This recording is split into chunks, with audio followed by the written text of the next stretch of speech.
My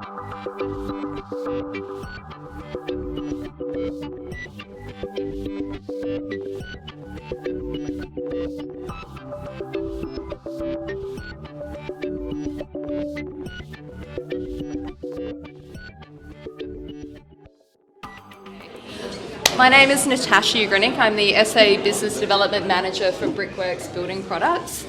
I'd like to begin this evening by acknowledging the traditional owners of the land on which we meet today, the Kaurna people of the Adelaide Plains, and pay my respects to elders past and present and future generations coming up and leading these communities.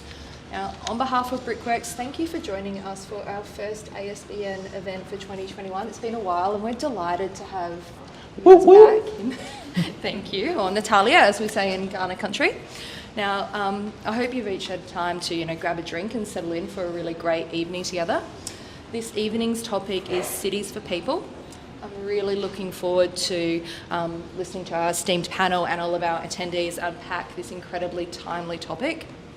And now I'd like to hand over to Ken, ASBN Chair, of course, and also Ben Cooper, the President of the Australian Institute of Urban Studies, to properly introduce all of our guests this evening. So, Natalia, thank you. Thank you so much. Thank you so much, Tasha. Ben. Good evening, everyone. Ben Cooper, the President of the Australian Institute of Urban Studies of South Australia. Don't remember that name, we're about to change it, and we'll announce that in the next couple of months or so. I'd like to thank Brickworks for generously hosting us this evening and for everyone for attending as well. Tonight's conversation is a really important one. Cities are our future, but they have to be compact and green cities that are people-centric and designed for people first. So we're going to discuss that this evening, and got a great panel of speakers here, and certainly welcome contributions from the audience as well. Ken's actually going to drive most of the conversation tonight. If you heard me do it, you definitely want Ken to do it. So I'll hand over to you, Ken, and happy to have a conversation with everyone afterwards as well. Thank you. Thank you so much, Ben. All right, thank you. And thank you so much to the AIUS SA, soon to be something else, yet to be named. I love the mystery, Ben. Thank you so much. But just to, again, to start us off, Namarni. Marnie I. Of course, language is always very, very important in regards to cultural understanding, connecting to each other, and understanding values. So because today our event is held in Tandanya, the traditional lands of the Kaurna people, we want to start to embed some of their language into a lot of our events. So we are trying our best to always trying to always do our best to pay our respects to Kaurna elders past, present, and also emerging. Sovereignty has never been ceded for our Aboriginal communities, and it always was and always will be Aboriginal land. We, as an organization, we very much appreciate and respect their culture and connection to land. And if possible, we also want to extend that ethic and care of country, stewardship of country, to all of our participants in our events. So that's all of you who have joined us both in person and also online on the Zoom. Yay! Thank you very much. The recent NAIDOC Week theme, which just passed last week, was Healing Country.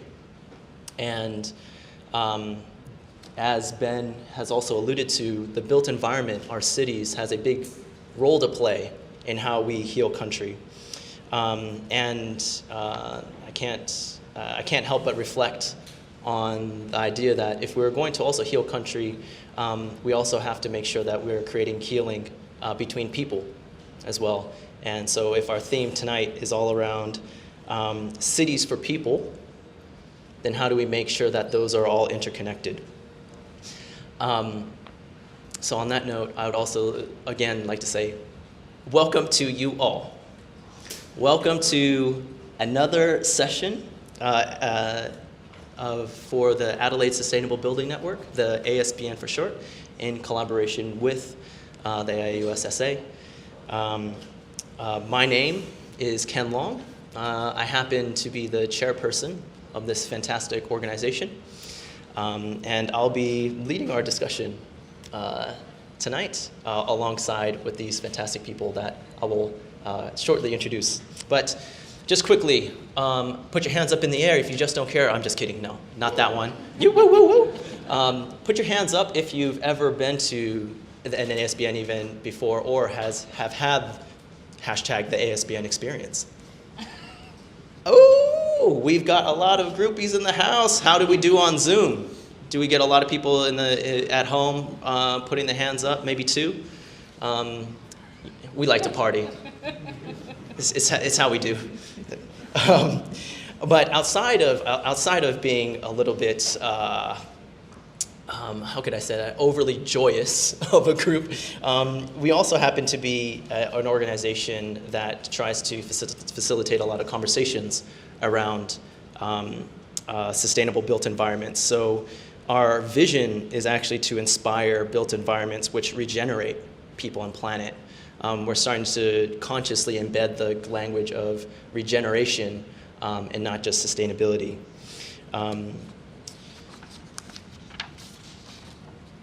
And as Ben has also alluded to, the reason for this series, at least, We Declare, is highlighting that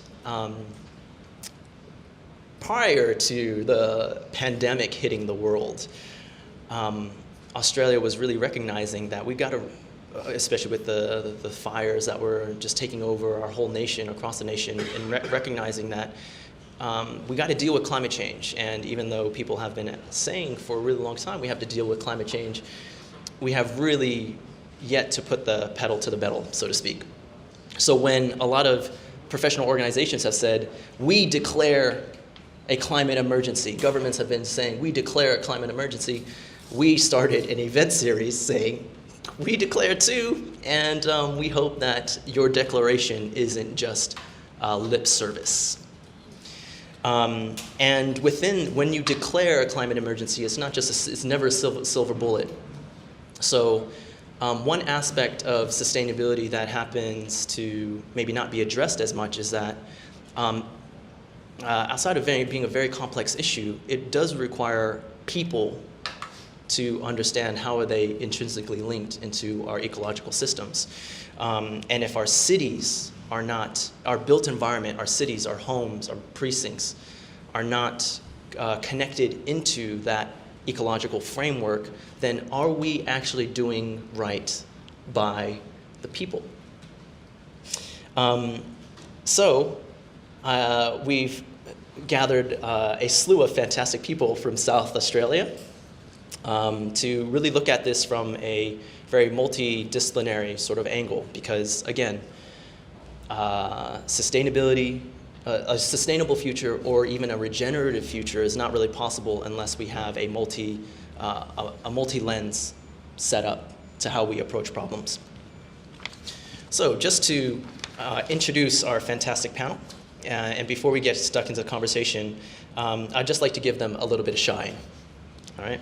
So in no particular order, I'd just like to introduce first Brew O'Brien.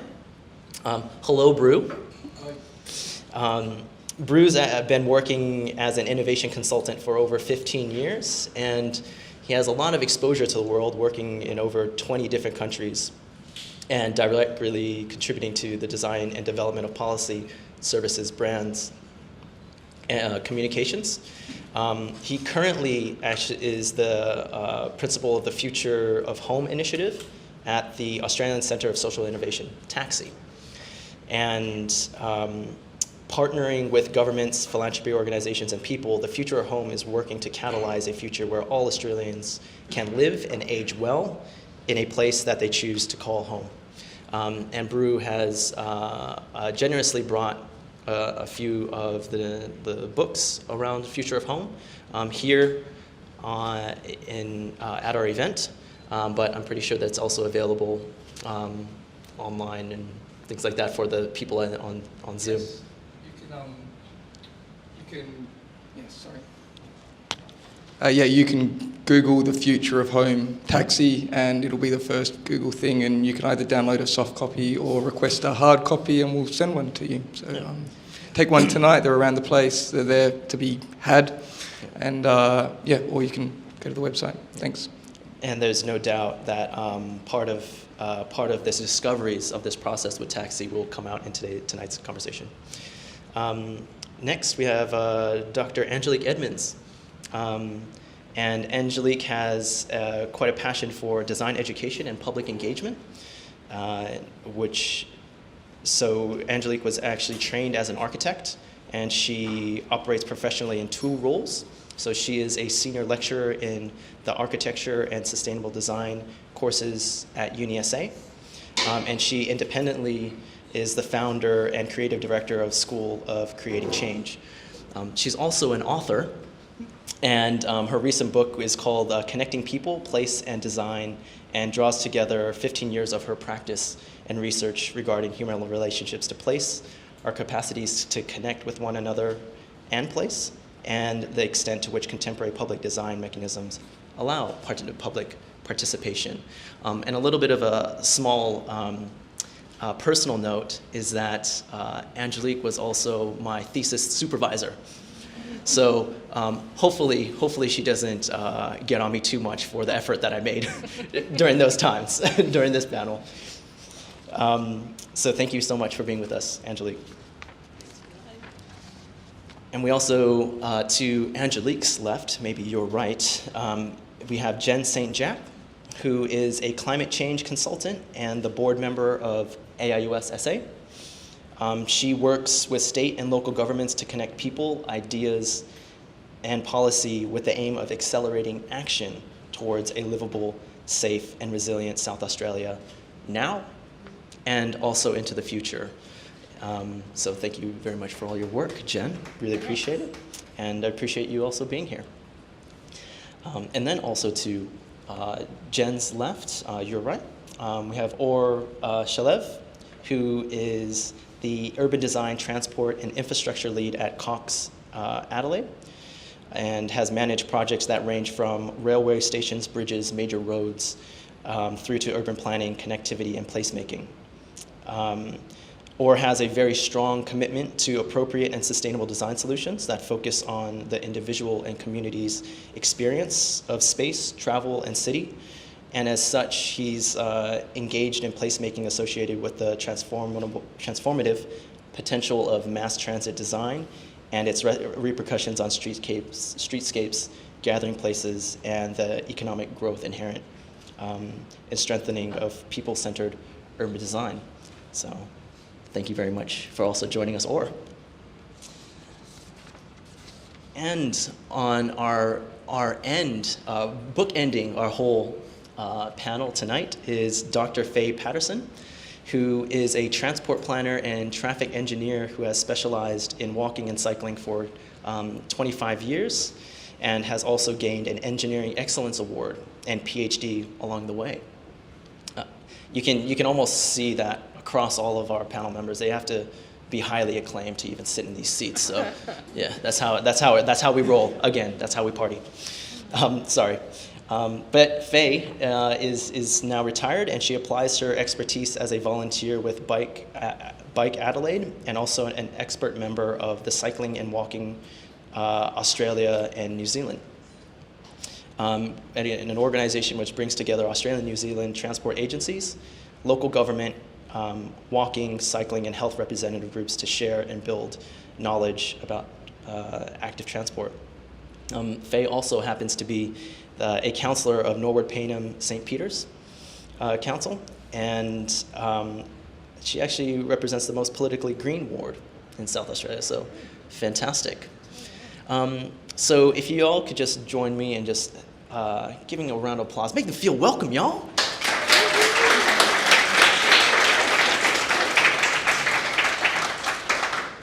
And Zoom, you better be clapping at home as well. It's mandatory. So this is how we're going to play tonight. All right, we have a couple of questions that we're going to go through with the panel just to kind of get things warmed up. you know? Before you go on a marathon, you have to warm up, right? So you got to do the same things with your lips and your voice. And after we've kind of had a little bit of to and fro, we want to actually bring you all in, you all on Zoom, as well as you all in the audience tonight. So if you can please keep some questions that you want to ask the panel to dig deeper into, sorry, not dig deeper into particular things, but actually navigate the conversation in the ways that you, the audience, want the conversation to go. All right? Y'all ready to play? Yes. Fantastic. I actually didn't hear anything from the left side of the room. Are y'all okay over there? Yes? Are y'all ready to play? Okay, fantastic. All right, the whole room is with us. Yes! Are y'all ready to go? Oh, yeah. Okay. Let's do this, shall we? So we obviously have a very diverse group of people here with us tonight. It also means that we have we could actually have a lot of different perspectives. So I actually wanted to gauge from each of you, what is actually a people-friendly city from your vantage point, from your experience?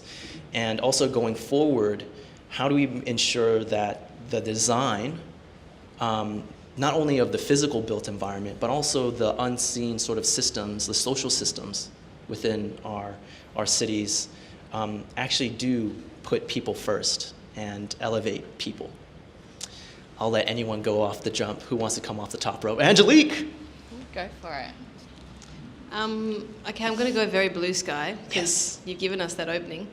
I think at the moment, the city is very much designed around transactions from an economic point of view. Everything is set up to facilitate constant systems of transactions. And in my view, a people-friendly city would take a different approach. It would be all about facilitating interactions between people.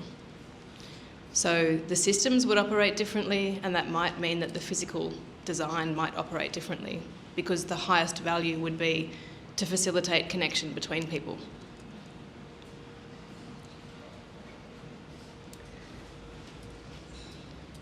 I was also going to lead with connection, so there you go.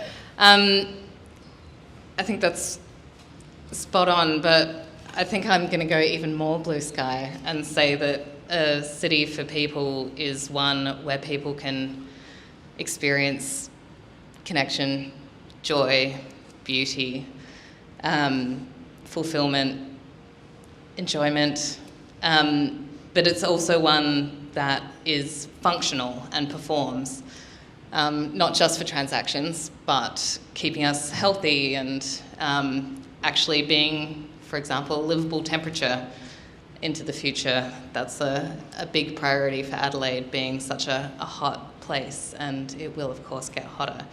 And one that facilitates those functions beyond the transaction.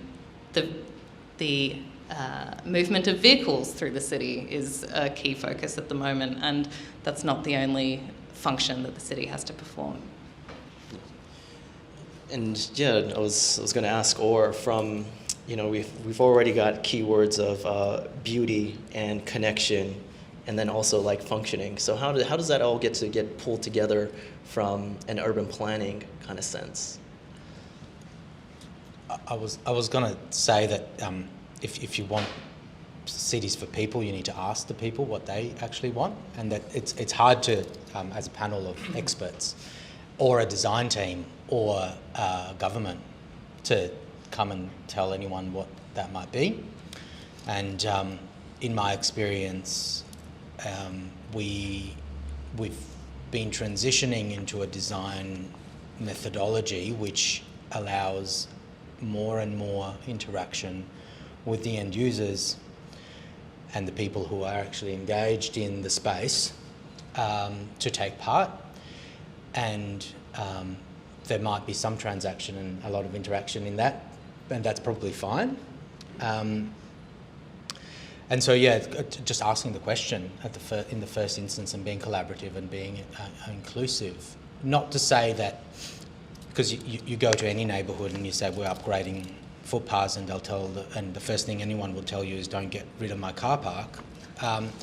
So not to say that the people always know best what is best for them, but people will engage so much better with a process, even though you are taking away their car parks, if you stop to ask the question and taking them along the journey as you went through. And so if you're asking me what I think the best, how to get cities for people to work better, well, I'd go back to the people and talk to them about it. And then involving them in the creation of the process, whether it's like physical places or potentially even unseen.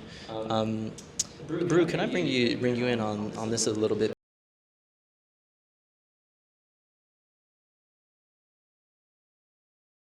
There's not to get almost like dark or anything like that, but there's a lot of unseen forces that actually guide our lives. And so, what kind of insight can you also offer from that standpoint of involving communities to almost create their own space? Yeah, absolutely.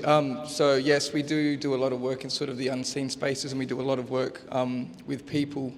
I think it's probably worth, I don't know, calling out is probably not the right word, but acknowledging that if we look around the room, we are basically the privileged parts of society. If we look around, there's probably a number of people who make key decisions for other people all the time.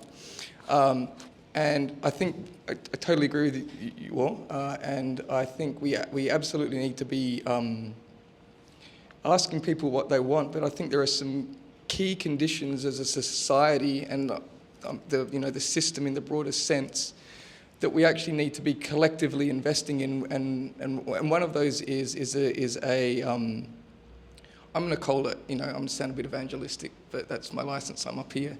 I'm like a re-engagement with democracy, essentially, or a redefinition of democracy, because I think over time we've we've moved to a place where power is essentially centralised, and it hasn't completely been, a dystopian agenda. But there's definitely benefits to centralisation, but that has created a state where we're in, where there are lots of people making decisions for other people, often in contexts that they have no idea what it's actually like to be in that. So if we are going to be asking people what they want, then I think all of us, and I would say especially the people in this room, really need to have a think and engage about what it means to let go a lot of the power that we all actually have. And then I think if we're going to, when we're talking about people asking what they, what do they want, as those who currently have the power, we really need to be engaging around what do processes actually look like that enable people to meaningfully contribute and engage with things, because we basically set those processes, we set the conditions for how people can and can't contribute, and we can do that very well, but we can also do it really badly with our best intentions. And I think there's a lot to be said about the building of capability, not just of us in terms of how we actually set the conditions for participation, but also how are we building the capability of the people that we want to be creating change with and for, in being active and basically connection, but also like meaningful contribution. Because I think and I'll put myself in the same boat. Like we can often go in a space with very good good intentions, but privilege gives you blindness, and I think we need to be engaging in that privilege to get rid of that blindness, to be better enablers of participation. Sorry, that was longer than I thought. No, that's fantastic. No, that's a really great point to bring up. And I want to bring in Faye quickly, but Angelique, you kind of seemed like you wanted a quick chime in on that. Could we get a little Just bit of... that I totally agree with what you're saying about participation, and I'm sure some of the people in the room know, or the people on Zoom, as much as you guys do, about Arnstein's ladder of participation that actually came in the 70s, and the various levels. And it's not. I think there's so much value in what you're saying about sharing the power. But I've also seen work lately that talks about that it's actually recasting in terms of value. Understanding what is the value that the participants get out of it, and it's not just their utility for the person who's asking the questions. I think often it's framed as, how will this interaction of me asking what you want be useful to me as the power holder? When actually it's about working out where is the value in this process, and what value does the participant get out of it, as well as what value does the person asking the questions get. And when it's about that, you realise you can multiply the value so much more by co-creating what the process of participation is going to be. I'm sure that's kind of already all news to you, but I just wanted to bring that out in the... Yeah, and again, it kind of reflects on if we're going to actually create a regenerative future, one that actually allows for positive impact over and over and over again, then those processes actually have to also include a regenerative process between people and power. And so I really appreciate bringing those up, and also the value. But Faye, I want to kind of like shift toward, because we were talking about we've got connection, joy, inclusivity, connecting people in, a little bit of decision making, but you've kind of operated in a space where a lot of people don't even know how to influence those outcomes, like especially from like transport. So one thing that's been told to me is that once you set the roads, they're done. They're set. There's a little bit of that, right? But then like major infrastructure doesn't always change. So how do you actually include, how do you make sure that within those decision-making processes, engineering, design, even project management of the way that we move around the city is also one that highlights places for people? Well, I think the first thing is understanding that humans have physical and psychic needs. Because the sort of engineers quantify, and if it's hard to quantify, they don't include it. And so those sorts of things don't get included in the calculations. And, we've seen it through COVID. How many people said, oh, I really want to jump in my car and sit in my car in traffic? Really, no one during lockdown. They were all, we need to move, And, yeah, exactly. No one said that. That's my point. Because the human body is a machine. It's a biological machine. It needs movement. And if we're not getting that movement, we die early, and that is actually what is happening currently. That we've got, whenever they talk about the obesity epidemic, they're talking about the amount of money we are spending and likely to spend on all of these things that are happening because our body is not operating correctly. And we need really, we've created a trap for people. We've given them transport and said, this is your utopia. And then gone, and it's kind of getting a bit congested over there, so we're going to build a bigger road. I mean, we're talking, look at South Road, $10 billion. You can measure that in the number of hospitals you can build. 5 women and children's hospitals. You do not normally do budgets in terms of hospitals. Hospitals are usually the big ticket item, 10 billion is 10,000 million, How many million is actually being spent on, say, cycling? Not that much. It'd be the loose change, if anything. And the impact of these things is profound. So from a traffic engineering thing, you have a rule of thumb. You need basically 6, maybe a bit more, car parking spaces for every single car. You work that out, and that's about 80 square metres of parking that is provided for every single car that we own.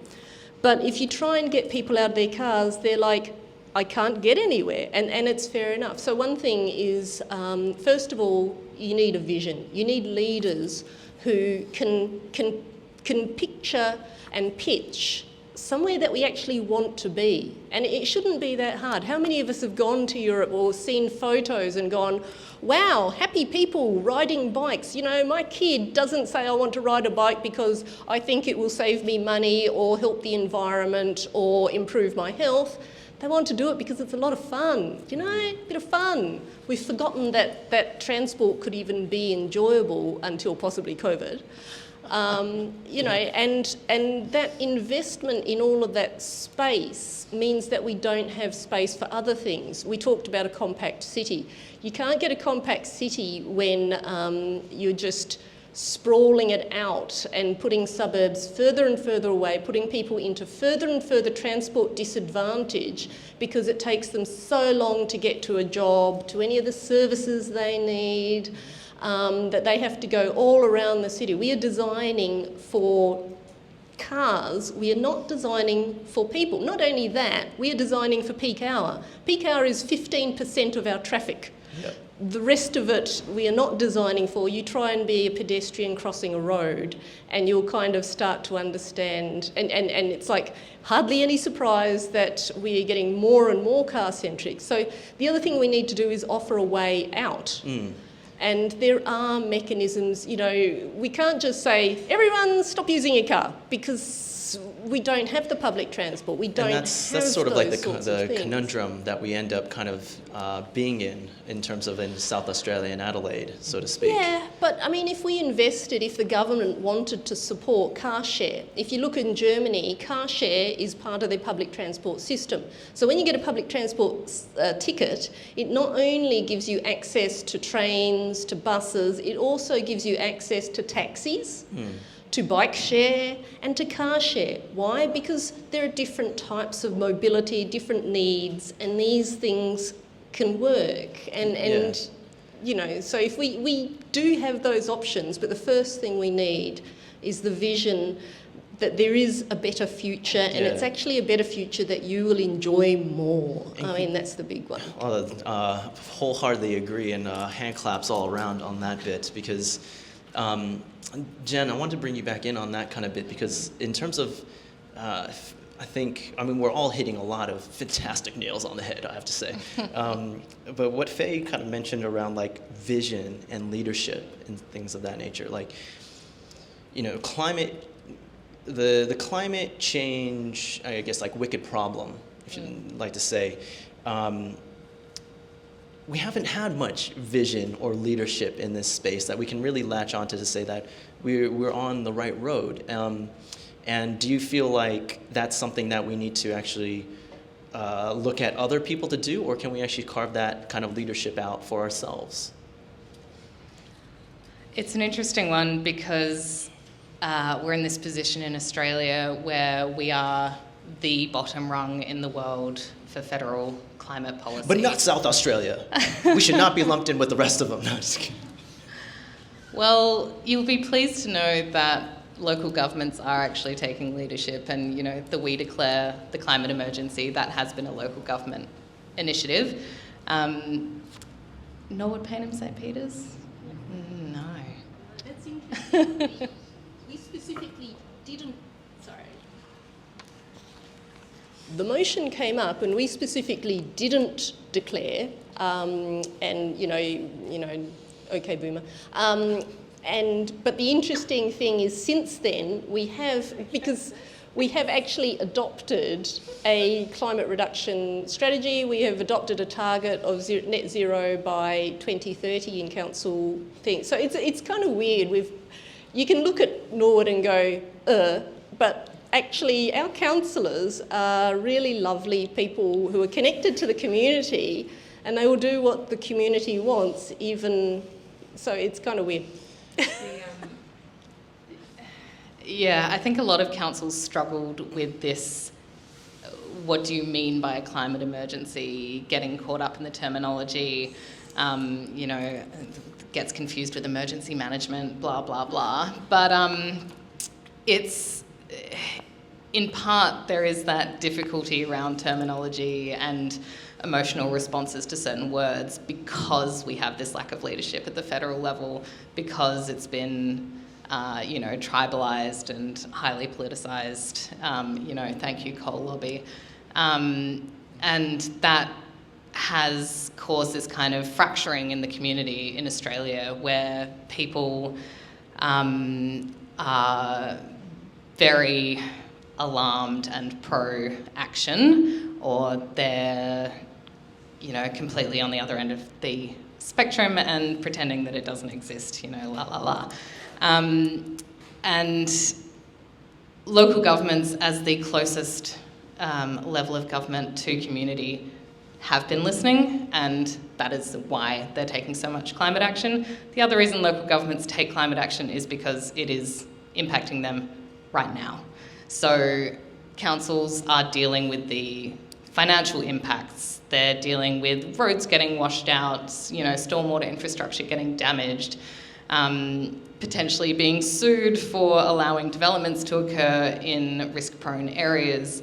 This is happening right now. People are getting sued for these things. As climate litigation in Australia, we've got number 2 in the world, second to the US, for the number of cases related to climate change that have been filed.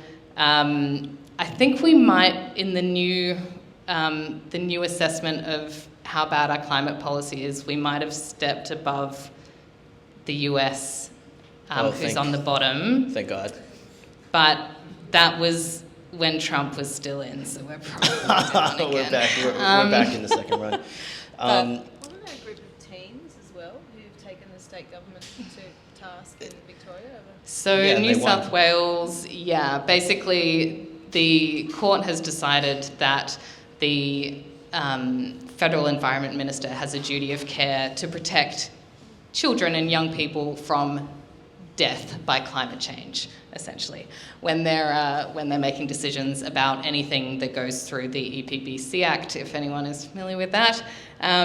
So that includes coal mines, but it also includes transport projects and major developments, anything that needs EPBC Act approval. So we are moving closer and closer to the point where it doesn't actually matter if you believe in it or if you have some kind of deal about whether or not you should make the world better.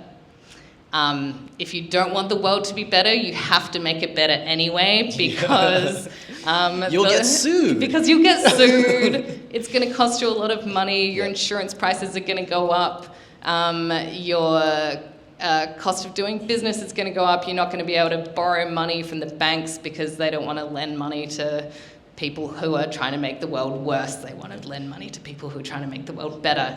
And we are moving very steadily in that direction. And in fact, if you want to be really reassured about where we're going with climate action, don't listen to the politicians, read the Financial Review. Yep. Because there are articles in that every single day about how big money is moving towards big action on climate change. Yeah. Woo woo, yes. Thank you very much for that jolt of energy, Angelique. I actually want to ask sort of like this design kind of like professionals around this space, because how do you think this sort of if we are going to actually showcase the leadership there, and even if we're forced to be in terms of creating leadership on climate change and forced to make actually better places for people, who would have fucking thought? If we're going to be moving in that space, how do you reckon that changes the places that we actually inhabit, like the physical spaces that we actually inhabit? Well, tough.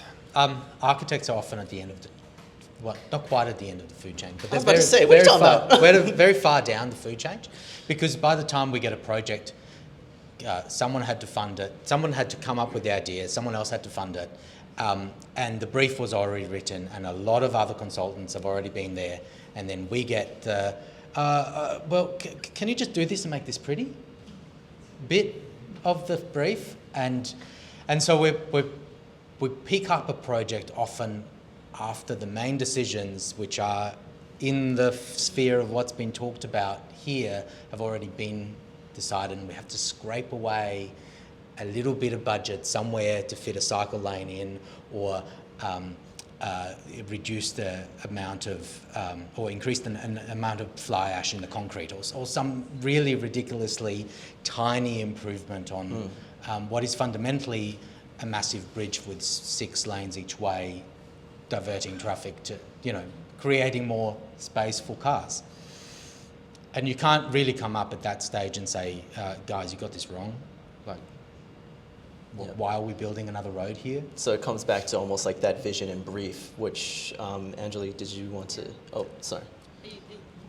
Just to close that off and saying that's not all doom and gloom, and there are still things that we need to do, and that there's leading by example in many of those things, and there's a lot of jumping up and down and lobbying in terms of get us involved earlier so that we can influence and make a difference. So I think it may be by design in terms of who you've chosen to have on your panel, but the two design people you've got are going to have different perspectives, because I'm coming from a kind of academic and entrepreneurial idea, and you're a lead designer in a multinational firm. So we're going to have a different perspective on this, because I've always been a massive advocate for design entrepreneurship. I always ask our students and hold myself accountable for, are you just a gun for hire? Do you study for 5 years to then be told to do the job of someone who's just come up with an idea? And obviously, I guess the way I ask the question makes obvious what my answer to that would be. So I would suggest that architects are not limited to being the end of the food chain. I think if we expect to continue working in the kind of business as usual, waiting for the client who has bags of money and who is articulate to walk across the threshold of the business with a brief already written and all the money and ready to go, for me, that's like the client of decades ago. The client now is a community who may be disadvantaged, who don't really know what their problem is, but need some help. Yep. And you start working with them in whatever capacity you can, respectfully, obviously not setting your own agenda, listening, to work out kind of how do you frame the right questions to address this problem, and then through that process work out, well, who might be funders who would benefit from a solution to this? How can we get people on board to help fund this? And it's a process. The problem with that model that I'm suggesting is, in a traditional circumstance, you don't get paid until you're engaged. Yep.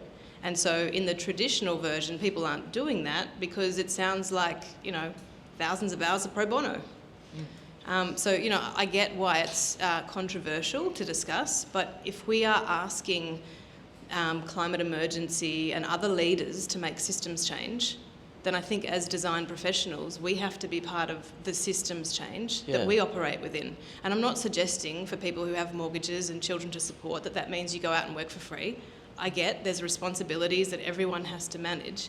But I still think part of our responsibility is to change the systems we're operating within. So, could we also involve Rue and then also Faye?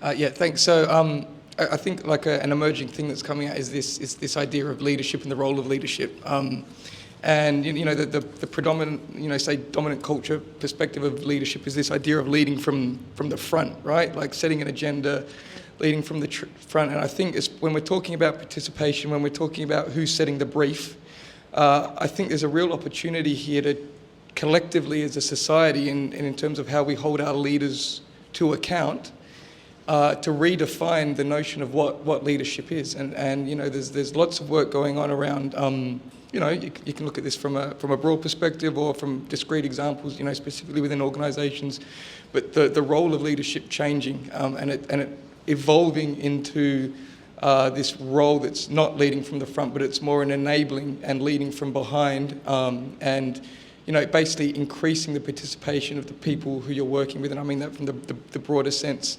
And if we're building the capabilities that to be working with and alongside people that I was talking about before, then a precondition for that is a redefinition of what leadership is. So we essentially have leaders that are capable of holding and creating the conditions for those processes. Thank you so much, Brew. Faye?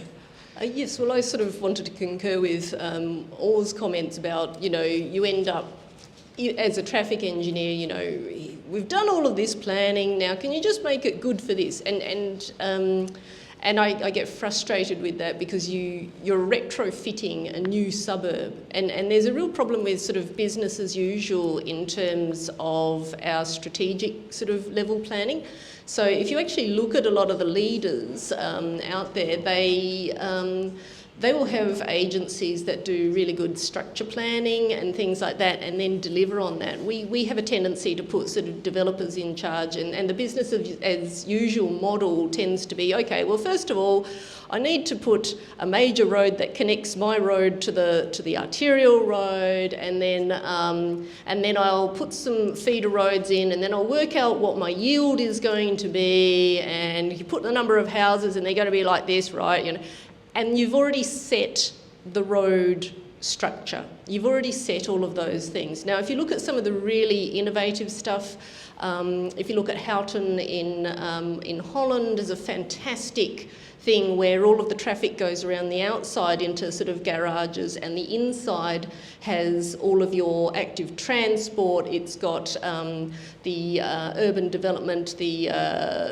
all of the destination places. The first thing they do is sort of go, okay, well, we need this many schools, and instead of going, well, that means I need a road to that school out there, it's like, well, no, we put the school here and we put it in the centre and everyone can get to it and everything like that. You need to design that in at the outset. And I'm, you know, I hear your frustration because there's nothing like being an expert who can do nothing meaningful with what you're left with, you know. And I think it'd be really good to get some of that higher level strategic stuff and challenging business as usual. And maybe that's got a risk that this doesn't work out the way we hope. We're going to have to learn from it. And that again pulls in that political leadership. We're trying to create a new world, a more sustainable one. And no, that doesn't mean just a few walking paths and that makes it a walkable neighbourhood, you know. Yes, indeed. We had, Angelique, Jen, and then after your comments, I'd actually like to also pass on to give an opportunity for questions from both the audience here with us tonight and also on Zoom. So after we get a couple of comments from Angelique and Jen, please, if you can either raise your hand or make eye contact with me, we'll get that Q&A portion going. Cool, thanks.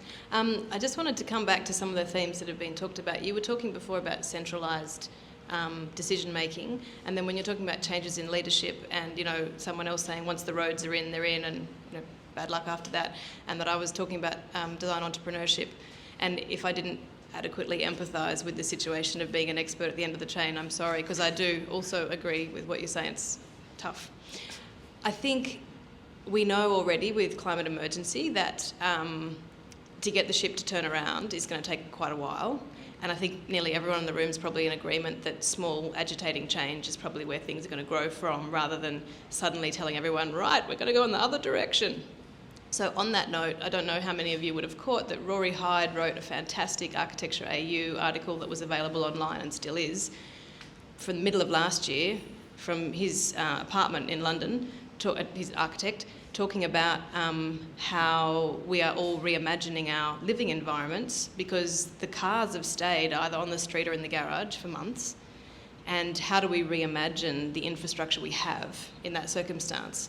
And he talked a lot, and Dan Hill is coming to Adelaide and giving a lecture on this in a couple of weeks as well, around how to sort of re-engineer our existing fabric, like the suburbs, to rethink, okay, if there are a gazillion driveways entering a double garage, and those cars that used to be in there either aren't so useful anymore, or, you know, if every council is talking about the 20-minute city, and that's not a 20-minute drive, it's intended to be a walking or cycling 20-minute drive, how easy is it to repurpose that double garage as a shop front or a working space, or the barista that services the, you know, 5 streets around because everyone's working from home and dying for a proper coffee, or just at least the opportunity to see another human because You did talk about one of the biggest epidemics is about obesity and not moving our bodies enough. A lot of my research says actually the biggest epidemic is loneliness and the loss of connection. Hence why we But need a connected people don't city. talk about it because everyone feels a little bit ashamed to actually admit publicly that they feel a bit lonely. So no one talks about it, but actually when they answer the anonymous surveys, more than half of us feel not as connected to others as you would want to be. And that's about how we design our cities. Because if our interactions, as I said at the beginning, are transactional, for someone who just really wants to have a chat, do they have to go and buy something? Like the elderly particularly? That's a really good point. Yeah. They go to the library and they they pretend they borrow something, and I've seen it happen in my local library. The old man comes back 20 minutes later to deliver it and borrow something. He hasn't read it. He wanted to have another interaction. Yeah. Like, we can re-engineer what we've got while we wait for the ship to turn around. Yep. No, that's fantastic. Jen?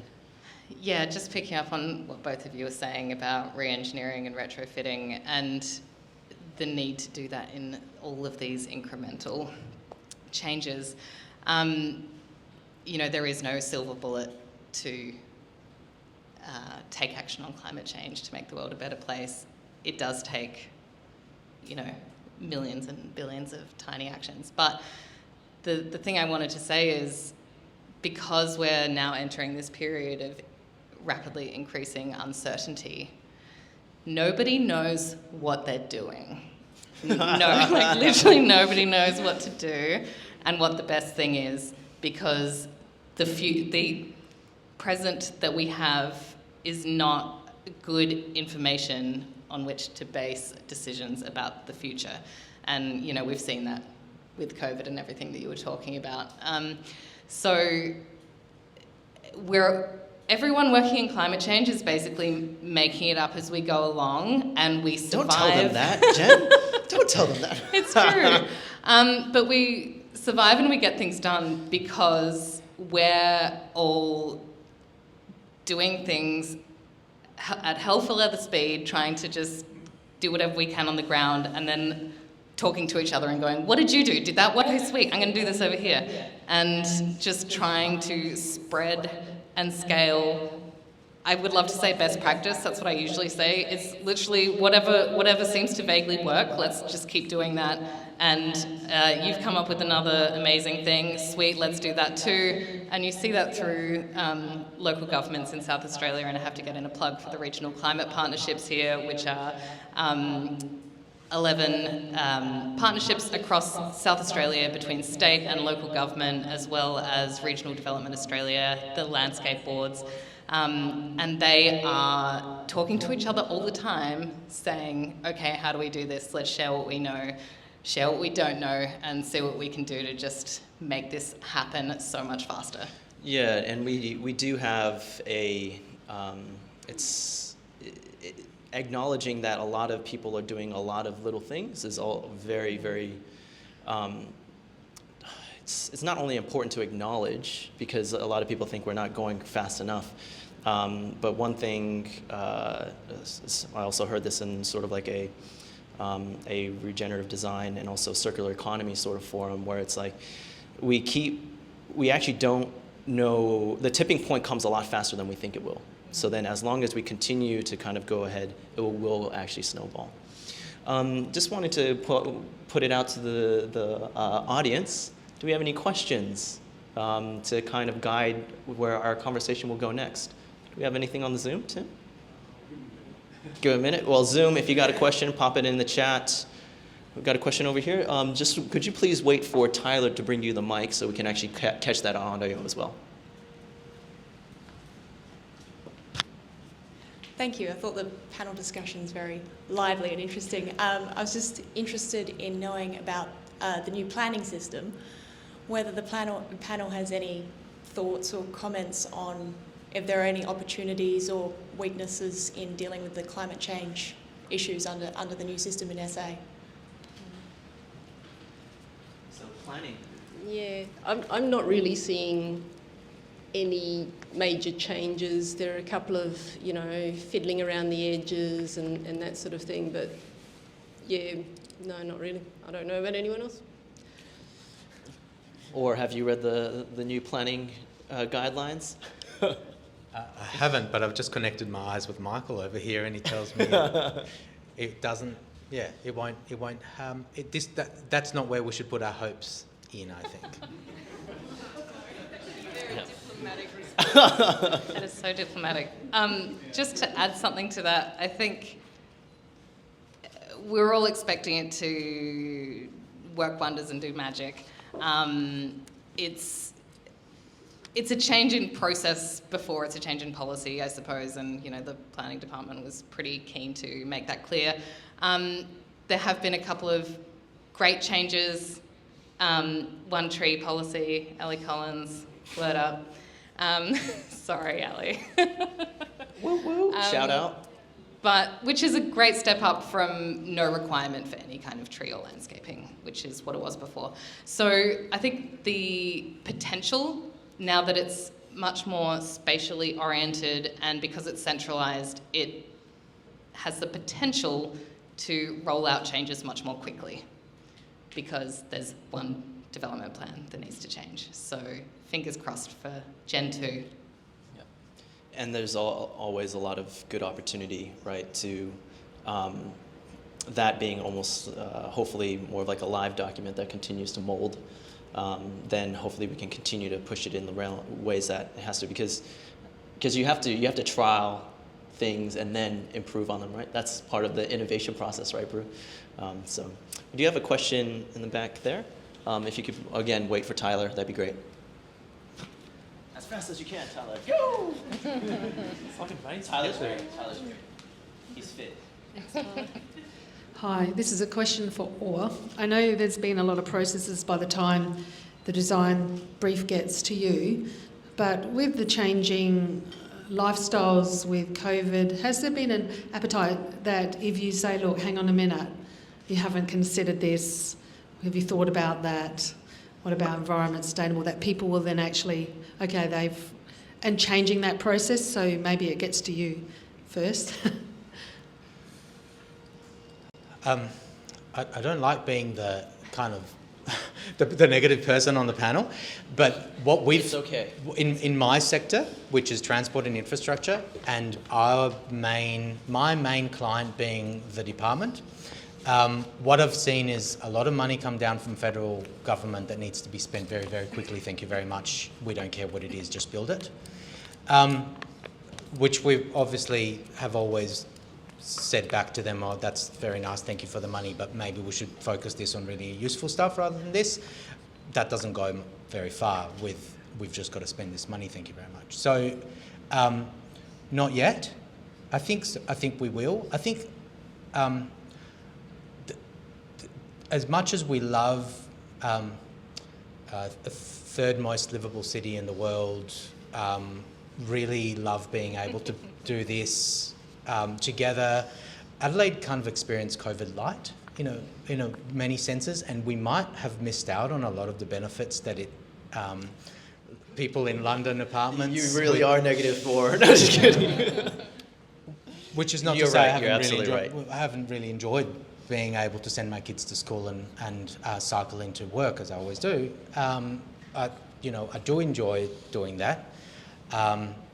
Nonetheless, if we are thinking about big changes and grassroots coming up and being loud enough to talk to the people up in leadership about what is really important, then we might have, in Australia, kind of missed the opportunity, and it will need to be, and what we're feeling is the pressure from the rest of the world about these things rather than it coming from down below. Actually, could I toss the mic to Brew really quick, mainly because, taxi, this is almost what you guys do. It's like, how do we actually reconsider things, reset the brief, and then really figure out what is really necessary? Could you give us a little bit of insight, either from the process that you've experienced, to be like, okay, this is how we actually communicate, connect, and reconfigure what we're trying to solve? If I can give you a clear answer on this, give me a Nobel Peace Prize, because I don't think anyone's really solved that, because we still, we still all operate within, very well reinforced systems of efficiency, centralisation and power, and we're working against them as much as anybody else is. I guess the luxury that I've come to realise that we often get that that others on the panel may not get to experience all the time is we often do get approached for our brief relatively early in a process. The only thing that I'll say from that is we do our utmost best to bring the experience of the relevant work that we've done previously to that context to advocate for it's not a change of the brief, but basically to challenge a lot of the implicit assumptions that are often contained in any brief. Through that process we can, shape it to some degree. It varies greatly, not just on, the department or organisation we're working with, but very much as well with our direct people who are representing that brief to us as well. So yeah, I don't have a silver bullet answer to that, but we do our best. We're not here for silver bullet. It's all a conversation. Faye and in response from Angelique. Just in relation to that, Australia versus the rest of the world, you will find that Melbourne, Sydney, Queensland, WA are investing in their cycling networks because after COVID, or at COVID, there was an increase in cycling. We're pretty sure that also happened more or less. I mean, you've got to take out the students, so the data gets bumpy, but more or less, people took up cycling in COVID, and I mentioned it was fun. Well, they're going, hey, this is fun. I'm still doing it. It's still fun. It's very fun. It's still fun. So cycling levels have gone up, but we're not getting that in South Australia. As they say, don't waste an emergency. We wasted our emergency because we did too well, I guess. I don't know. Too much of an emergency. Thank you, because that's kind of what I wanted to come back to when you were saying that we kind of had COVID light in Adelaide, and I absolutely agree. And I think rather than think we wasted our chance to reset, which is one way of looking at it and quite valid, another perspective we could take is that we actually are sitting in a very privileged position because I don't think we've experienced nearly the level of trauma that so many people in so many cities have. And just like I was saying before, that people don't speak about their loneliness because they feel somewhat ashamed about it. I think there are more people around the world who are on a really thin level of coping than we realise. And I think whilst I'm not making assumptions about the people in this room and the difficulties that people in this room might have suffered during the restrictions that South Australia had, and I'm not making light of them, I do feel that on balance, we would, our nervous systems collectively are probably operating in a much healthier way than a whole lot of other cities. And as a consequence of that, I think, our lights might be shining slightly brighter, and we have a responsibility, therefore, to do what we can and lead some people who, they probably want the good stuff as much as we do, but they're their life force is busy coping. Yeah, and so if we can kind of say, it's like the analogy of we've all been on a yacht, we've been through a shitty storm last night, 9 people got no sleep at all, 1 person got a good rest. Who are you going to ask to skip a next? Yeah. Let the others recover and look at what we have got going. Sure, we didn't experience as much of the shitty stuff, so we haven't made as much of the progress in immediate changes, but we might have a bit more juju to offer to the mix of... And I really appreciate that sort of perspective as well, because I think a lot of the question around how do we facilitate a better future, for those that are working in the built environment or help shape the built environment, it's super easy to always just say, oh, we just need to make sure that it's coordinating to human-centered design and all this other kind of stuff, and maybe a little bit of biophilic design and sprinkle in some health and well-being. But it's we don't take in consideration enough around people's mental health enough. in a lot of decision making, and then you can also argue that that's why our economic systems are the way that they are as well, because they don't take enough consideration in who people are, the connections that they actually need, what actually creates that healthy life force, as you're saying, Angelique. We did have a question on Zoom, so if we could please get the mic to Tin. Yeah, we've got a couple now, but first question from Reb.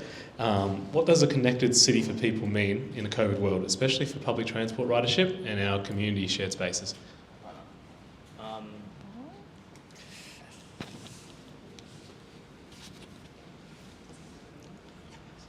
It's a complex answer to a complex question. I mean, what does it mean? In Adelaide, probably not very much. No, but so people didn't catch buses for a while, and people and Adelaide City Council did some weird stuff about like dropping the prices of car parking, and a lot more people cycled. Perhaps not so much in Adelaide, but so there's lots of things, and I think we're, from what my understanding, traffic engineers are actually quite struggling to understand what the actual ramifications were, and there's much more qualified people in the room than me about this. I might hand it over to Faye. I think it is very complicated, and I don't think we've got the answer.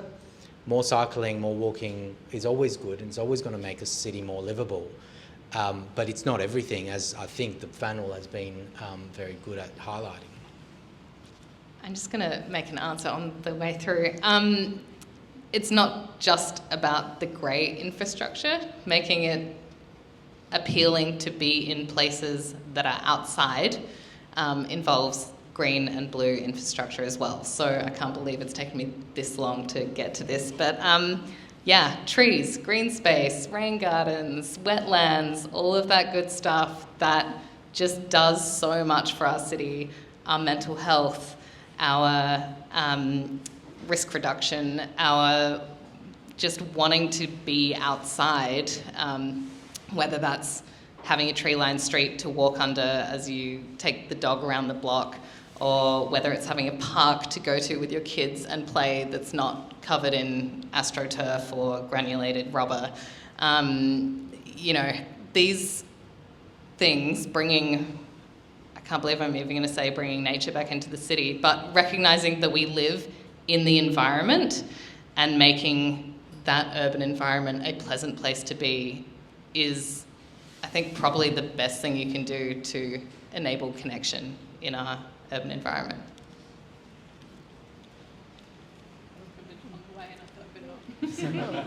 Well, I'm not sure I have that much to add. I mean, you know, I suppose the question, you know, what does it mean in a connected way? You know, you can say, what does it mean for us currently? And the answer is not a lot has changed. A few people are less are using public transport, and that's really helpful, great.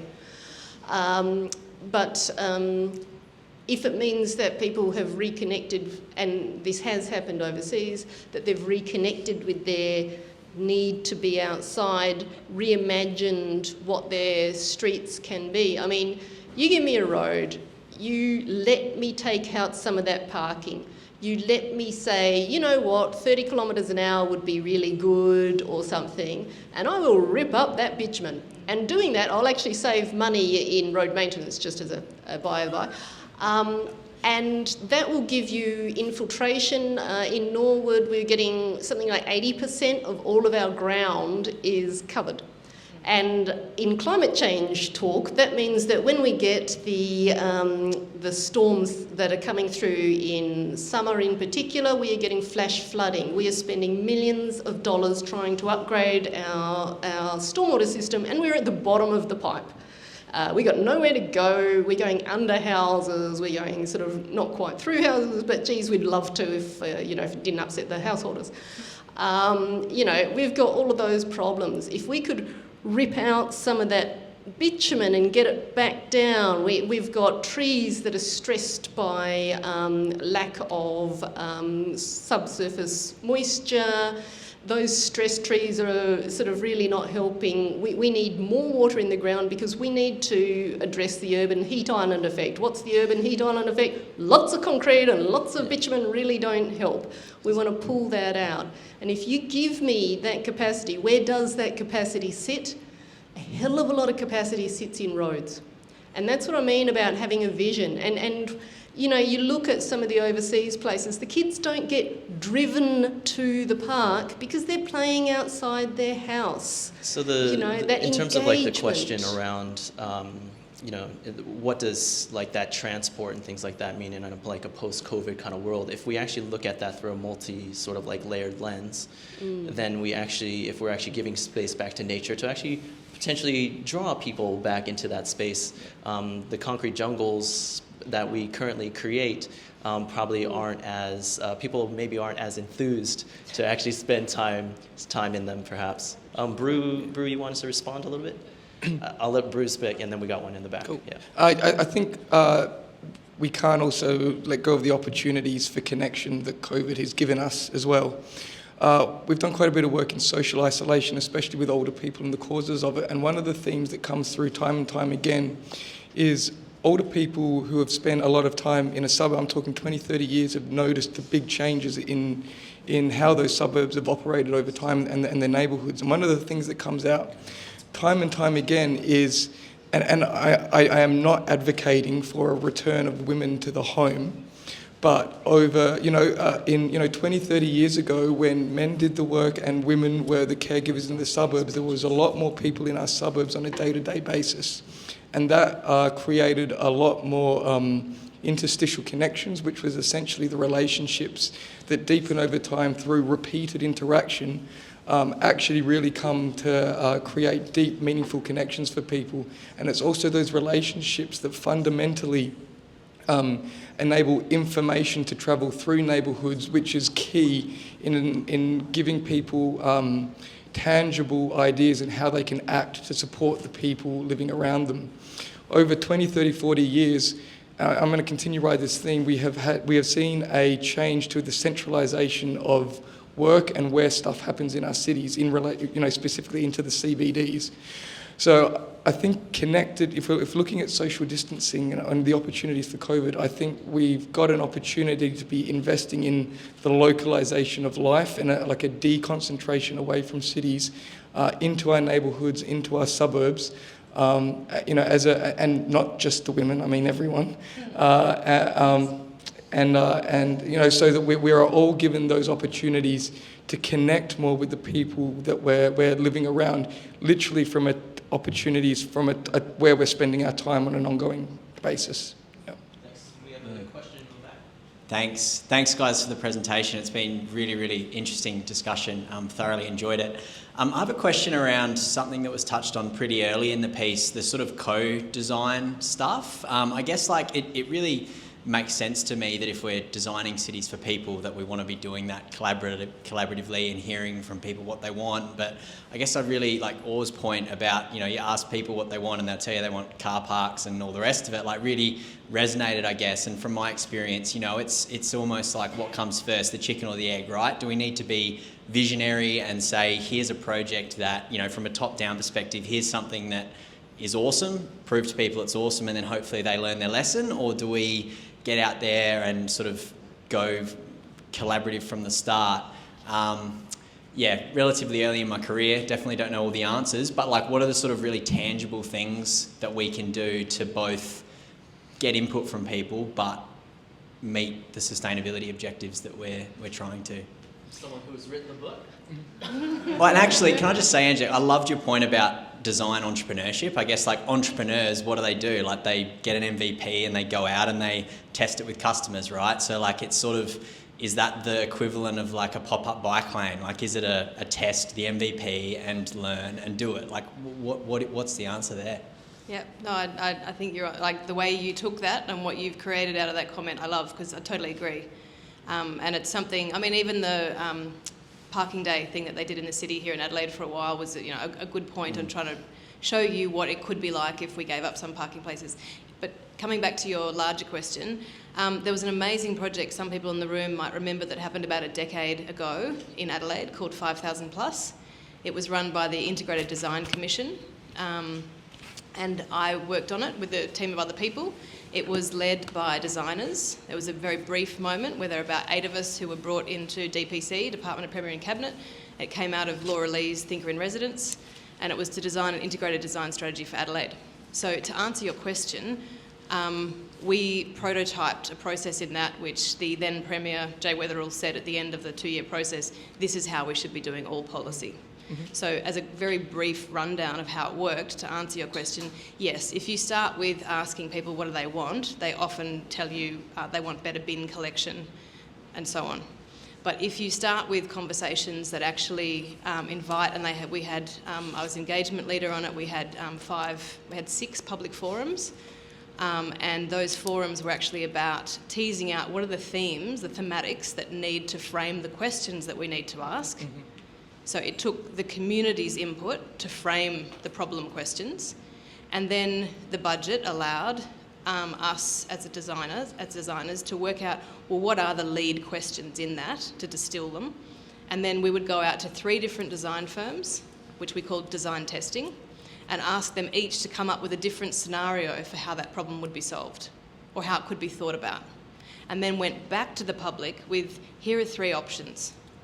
And the point of that is that you're not coming up with one single master plan and telling them this is the answer, but you're literally leapfrogging the scale of conversation, and the type of conversation is much more informed by what design can bring, and you also get a lot more buy-in from the public, because you're able to say to them, oh, you really like this aspect of this and you really like that aspect of that. Can you see their intention with one another? We can't have both. So how do we resolve where the priorities are?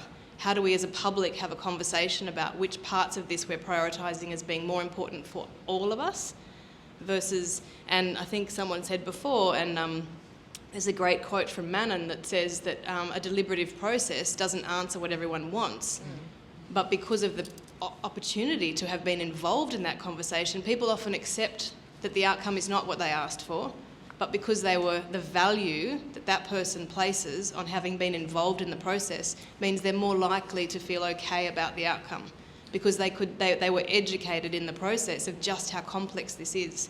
So, I know that what I'm talking about was also a privileged, it was a federal government initiative of $1 million grant to see if Adelaide could show how you'd get 3 levels of government to work together. So it was federal, I think there were 6 different state government departments involved, coordinated through DPC, and there were 8 local councils. So it was called 5,000 Plus because it was the CBD plus a 5-kilometre radius. So the 7 surrounding councils were involved, and it was an attempt to join up 3 levels.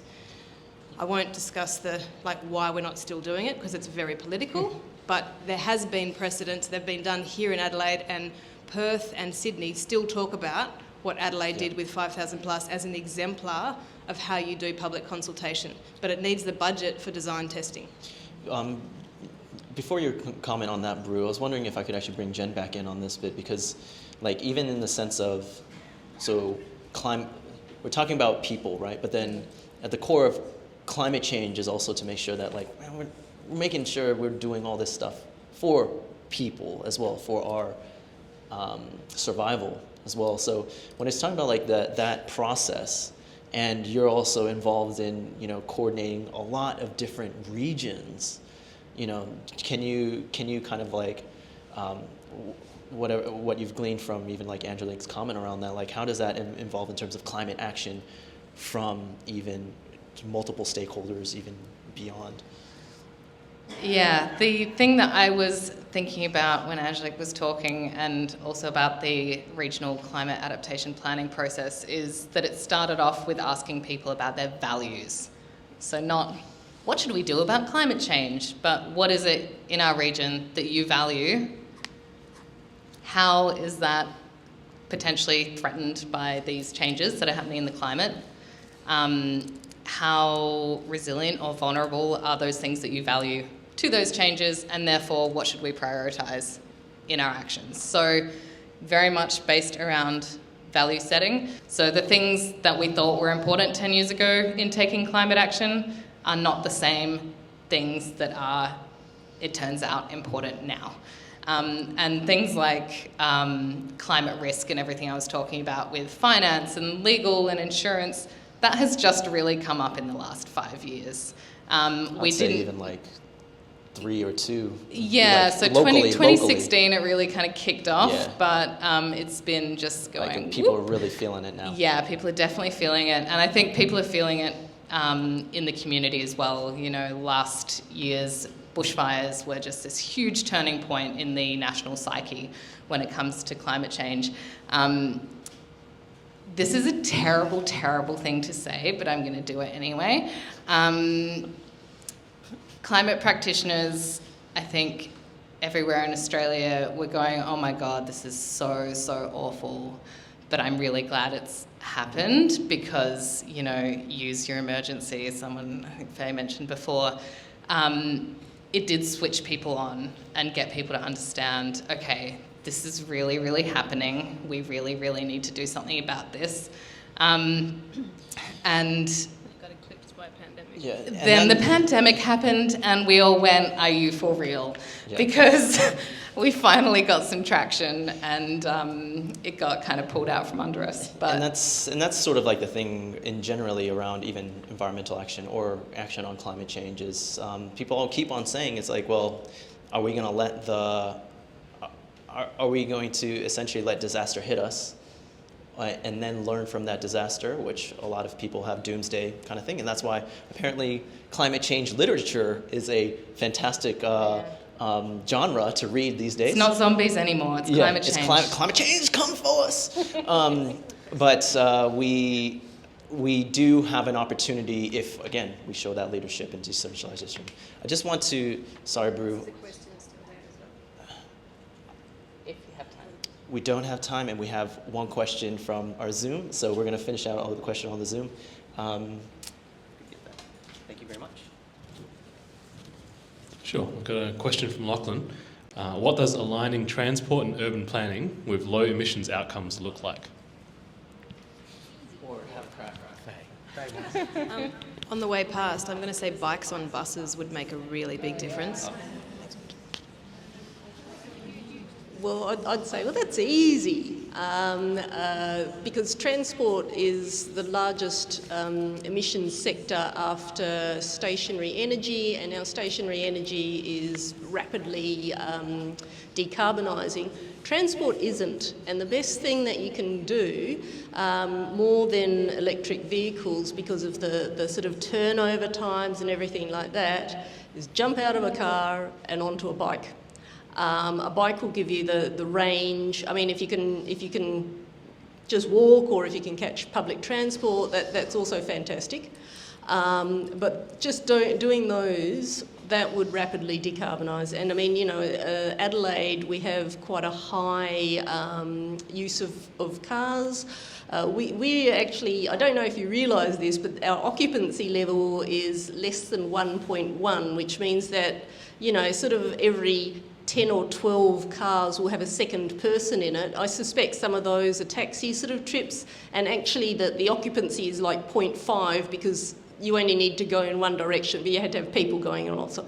So I suspect we actually have a car occupancy of less than 1, so that for every trip we have, you know, more than one car zooming around. I mean, this is so inefficient. I mean, this is like putting 120 watt bulbs in every light fitting you have in the house and turning it on 24/7. You know, and it's actually a relatively easy thing for a lot of people. The problem there is the infrastructure. The infrastructure is actually usually, like, if they just gave us some funding, that would be, a lot of it would be quite easy to deliver. Not only that, but bicycle infrastructure, when you build it, gives you more jobs per dollar than highways. So all this stuff where they're talking about this road upgrade and that road upgrade giving you jobs. If they put the same amount of money into bikes, you'd have more jobs.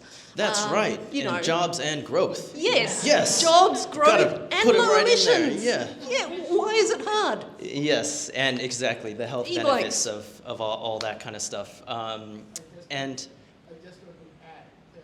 Oh, sorry. We gotta wrap up the kind of like session. So very sorry about that.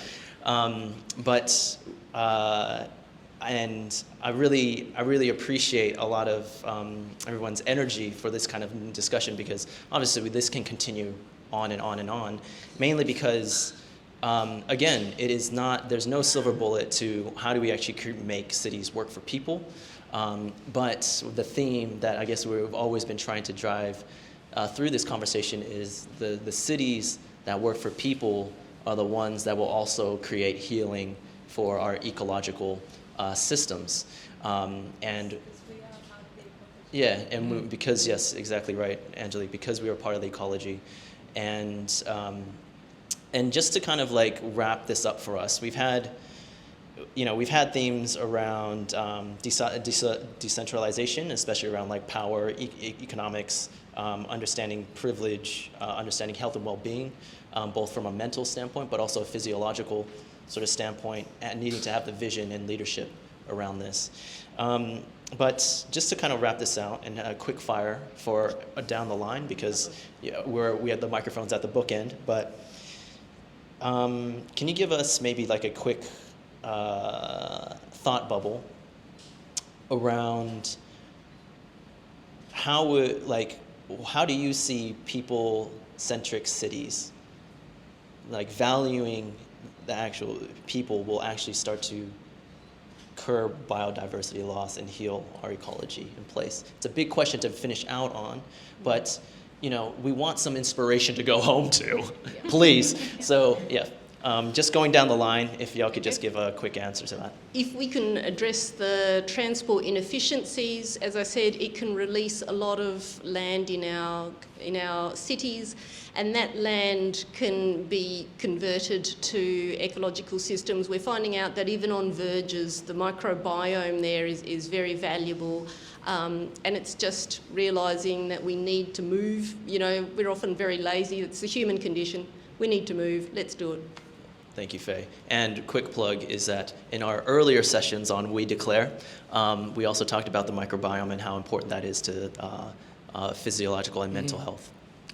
I don't think you can talk about healing land or people without a need for us to reconcile with our Aboriginal and Torres Strait Islander people, and beyond that, really take seriously their wisdom of this country in relation to what that means for not just the land, but place, meaning, connection, and we can be doing a lot more to be really leveraging that wisdom for everybody's benefit. Thank you, Brew. Thank you. That kind of leads very closely into what I was going to say, so thank you. The beautiful warm-up, because I totally agree. It's about, for me, how we restructure our relationships. At a really basic level, Australia was colonised at the time when capitalism was taking off, and Australia was colonised for its utility value. And we continue to do that to resources. Even the word resources. How is this item useful for me in a transactional land is not something to be owned in a transactional way, yet that's how we continue to operate. Indigenous, people's, I lived in Arnhem Land for a year. People's identity is coterminous with place, and you can't transact someone's identity. So I think if we restructured our relationships as humans, it's also restructuring our relationships to the environment, because we're no longer looking at how we get stuff out of other people or how we get stuff out of the land. And that's kind of what I suppose in a veiled way meant by we need to, in your opening question, we need to step away from a transactional culture. Like, people would come together in the city in the way they do at festivals. Like at a music festival, people just like being together and listening to music. Yes, you had to pay a ticket to get there, right? But while you're in the music festival for hours and having a great time, you're enjoying the interactions and your relatedness with other humans. That's, if we could have a system based on connection and interrelatedness, we might find an alternative version to what economics tells us is the system by which we structure our relations. Yeah, awesome. Thank you very much, Angelique. You really spoke to my heart then, but Speaking to all of our hearts, every one of you. I'm going to go kind of back to the how we maybe get there, a little bit more pragmatic, and say let's actually factor in social and economic benefits into our economic equations, you know, bring the environmental externalities into the conversation, appropriately value trees, vegetation, water, depave the city. Yes, Faye, I love it. Basically, trees, plants, green spaces, blue spaces, this is what we need to make our world a livable space now and into the future, so let's do that. Awesome. Thanks, Jen. Or? A lot of things went through my mind. I mean, it's such a varied and interesting conversation. I think there's a lot to be said about balance and balancing economics with relationships and balancing what space is required for transport and what space we would rather inhabit. A thought experiment in my head, and I don't know if I'm being devil's advocate and dumping a big question mark at the end of a session, but I was thinking... Oh, could you? When Faye was talking about abolishing the streets that we all kind of front to, or what would happen in Adelaide as an Adelaide typology if we actually abolished backyards. Because the backyards, although they're really valuable in terms of biome, they're really bad in terms of our social relationships, because take the fences down would be great. Because I tend to play with my kids in my backyard, whereas in previous places I lived in, the place you play with your kids is actually out in parks and public areas, and so many relationships are built in those zones, and perhaps on a social level, if at least, if not also on an environmental level, we should look at the back rather than the front, or more, as well as the front when we... I don't know, maybe that's just a thought experiment running through my head. And it's a very worthy thought experiment, indeed, because, again, we're alluding to various solutions and also opportunities that all of us can help influence through our various, I guess you could say, circles of influence. We all, again, going back to if where we're trying to go is the culmination of a whole bunch of little actions, then at least maybe take it upon yourself, if you have the opportunity and privilege to do so, of influencing the thinking of our future toward a more people-centric, more ecology-centric, and trying to create that reconciliation of that relationship to each other and to the land. I just would like to highlight that I really, really appreciate our conversation tonight, because I think it's really hard to stress that the built environment is also not the silver bullet. That what the built environment also influences is human behavior and human relationships. And those that are not in the realm of built environment and part of human behavior and relationships, we actually have to have a really good synergy to actually solve the problems that we want to do. So if you could please join me in giving a round of applause and a warm thank you to our whole panel. Thank you very much for your wisdom tonight.